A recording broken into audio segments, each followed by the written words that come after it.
Auzu billahi minash shaitanir rajim. Bismillahir rahmanir rahim. Paix et salut sur le prophète Mohammed ainsi que sur sa famille et ses compagnons. Salam alaikum à tout le monde. J'espère que vous vous portez très très bien. Aujourd'hui, on va parler de l'utilité de la géomancie, de l'utilité de cet art. À quoi sert d'être géomancien? À quoi ça sert d'aller consulter un géomancien? Est-ce que le géomancien, son travail, c'est de lire l'avenir? Eh bien, je vais vous étonner, mais le géomancien n'est pas là pour lire l'avenir. En fait, réellement, connaître l'avenir n'a pas un grand intérêt. Donc, les géomanciens ne sont pas des liseurs de bonne aventure. Et si l'avenir était figé et qu'il était possible de connaître l'inconnaissable et de connaître l'avenir comme si c'était une donnée figée dans le temps, eh ben, je vous assure qu'il y aurait aucun géomancien disponible. On serait tous au casino. On serait tous au casino en train de faire des milliards, en train de jouer au loto, et puis voilà, et on n'aurait pas le temps pour faire de la consultation. Donc ça, c'est la vérité. Voilà, moi je vous dis la vérité, et voilà, c'est comme ça. Donc le géomancien, son art ne lui sert pas à connaître, voilà, comme on dit, l'avenir. Non. Dans la science des dévoilements, on a des dévoilements spontanés, on a des dévoilements provoqués aussi. Les dévoilements spontanés, bon, tout le monde peut en faire l'expérience. Je pense que ce n'est pas très rare d'avoir eu l'expérience d'avoir fait un jour un rêve prémonitoire ou d'avoir eu une intuition qui s'est révélée juste. Donc c'est quelque chose qui est en nous. Ce sont des dons que Allah nous a donnés. Voilà. Donc tous les humains ont ce potentiel. Tous les humains ont le potentiel d'avoir un certain dévoilement. Voilà, un certain dévoilement sur des choses cachées, voilà, dans une certaine mesure. Voilà, parce que Allah Azzawajal, il guide et il nous a donné des outils pour nous guider. Voilà, pour savoir un peu où on met les pieds. Donc la géomancie va être un outil très intéressant pour prédire dans une certaine mesure les choses. Mais le géomancien, quand même, ça ne fait pas de lui quelqu'un qui connaît l'avenir.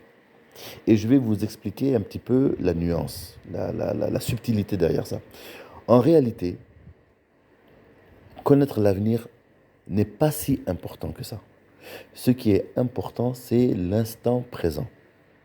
Alors, ça peut vous étonner, c'est étonnant. Parce que tout le monde, quand on pense aux oracles, quand on pense à la divination, on pense toujours à la prédiction du futur. Mais la prédiction du futur, elle n'a d'intérêt que lorsque on le prépare dans le présent. Donc en fait, la géomancie et les arts et les oracles et les arts de divination en général ne sont là que pour nous aider à faire les bons gestes, les bons moves, avoir les bonnes attitudes dans le présent, parce que c'est le présent qui est important.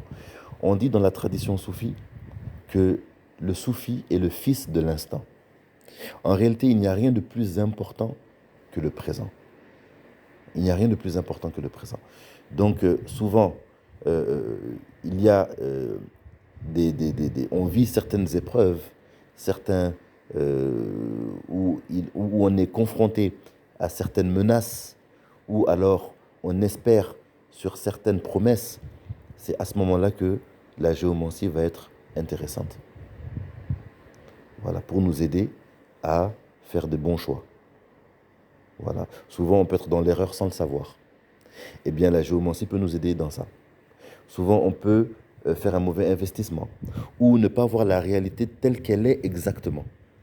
Donc, c'est en cela que la géomancie peut nous aider. Le géomancien, son travail à lui, ça va être quoi? Ça va être parce que ça va être... La géomancie doit être une science utile. Elle doit être une science utile. Celui qui vient avec nous, qui a du chagrin, peut-être qu'on peut l'aider à voir plus clair et lui montrer peut-être ce qu'il ne voit pas, et ça peut l'aider à enlever son chagrin. Celui qui est désespéré, peut-être que on peut l'aider à voir plus clair dans sa situation et lui montrer une voie qu'il n'avait pas vue et enlever son désespoir. Celui qui est, etc., etc. Donc tous ceux qui viennent avec des fardeaux, peut-être on peut les aider à retirer ce fardeau de leur dos. Donc c'est en cela que la géomancie peut être intéressante. Quand on a des faux espoirs aussi, on peut nous aider à voir plus clair. Voilà, pour ne pas avoir des espoirs vains. Donc la géomancie peut nous aider avec ça. Donc la géomancie, c'est une science, c'est un art qui est noble. C'est descendu sur un prophète, sur lui la paix et le salut. Comme je vous l'ai dit, dans la tradition musulmane, ce prophète est identifié comme étant Sidna Idriss.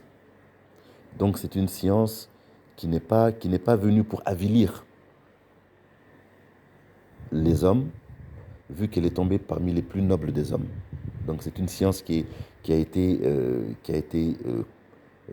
descendue sur un homme qui faisait partie des plus nobles. Donc c'est une science noble, c'est une science intéressante. Quand on en fait un bon usage, elle peut faire vraiment des choses intéressantes et on peut vraiment faire de bonnes choses avec ça. Voilà.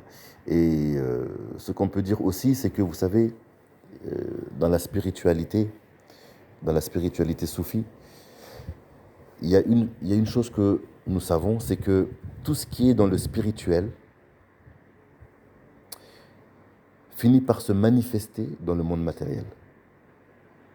Vous voyez? Dans le monde spirituel, je vous donne un exemple, c'est possible de parler à une personne sans la voir, c'est-à-dire une personne, même si deux personnes peuvent se parler, même étant séparées par une très longue distance, ça sont des choses qui spirituellement peuvent se faire. Mais aujourd'hui, on a le téléphone. Donc cette réalité, cette manifestation, ce nom divin qui permettait la communication de deux personnes, même si elles étaient extrêmement éloignées l'une de l'autre, elles peuvent se parler comme si elles sont dans une conversation, comme si elles étaient proches. Eh bien, ça, c'est quelque chose qui existait ça faisait partie des miracles des Aoulias. On a vu des Aoulias faire ce miracle-là dans les temps passés. Mais aujourd'hui, on a le téléphone est sorti. Donc cette réalité-là est devenue matérielle. Je vois aujourd'hui, souvent sur YouTube, des nouveaux gadgets où je vois des hommes qui volent. Voilà, il y a des nouvelles plateformes, des petites plateformes, et vous avez des gens qui se posent dessus et qui volent. Donc on a l'impression que ce sont des hommes qui volent. Mais dans la spiritualité, on avait ce miracle aussi. Donc on avait des Aoulias qui pouvaient voler aussi. Voilà. Mais ça, vous voyez, cette réalité-là, qui était quelque chose d'extraordinaire, aujourd'hui est sortie dans la matière, et on a des appareils qui permettent cela. On va plus loin encore. Les satellites. Aujourd'hui, on a des applications qui permettent de localiser n'importe qui. Il suffit qu'il ait un téléphone.